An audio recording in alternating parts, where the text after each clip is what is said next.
Recorded Books presents an unabridged recording of Mrs. Pollifax and the Hong Kong Buddha by Dorothy Gilman, narrated by Barbara Rosenblat. This book is copyrighted 1985 by Dorothy Gilman Butters. This recording is copyrighted 1991 by Recorded Books.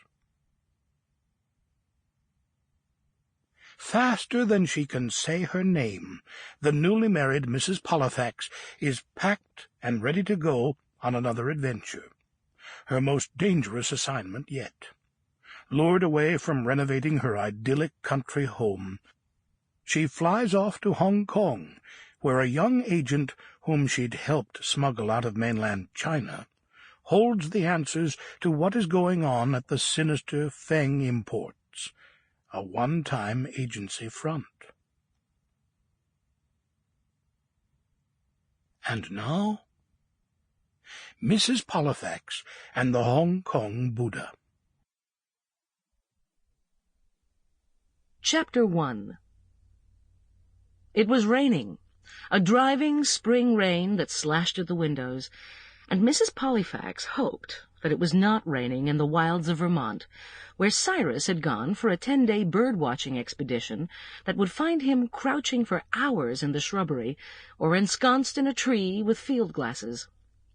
She had remained behind, quite wisely, she thought now, to deal with the carpenters swarming over the old house they'd bought, and to which they were adding a greenhouse for her geraniums, a bird-watching balcony for Cyrus, and a bay window that was to be placed slightly off-center, a decision that deeply pained Mr. Lupellak, the contractor, a man who liked to dot every I and cross every T. Indeed, from the part in the exact center of his dark hair, it was plain that symmetry was a passion with him. Mr. Lupellak was a man to be watched. Standing at the window and staring out at the very green, very wet landscape, Mrs. Pollifax wondered for the first time if she were really going to like the country.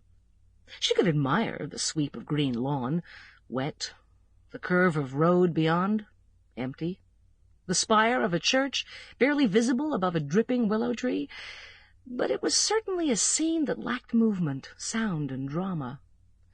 When the carpenters left, they were making a great deal of noise in the basement this morning, cutting beams for the balcony, she wondered if it were not going to seem perhaps a trifle unoccupied. Sample complete.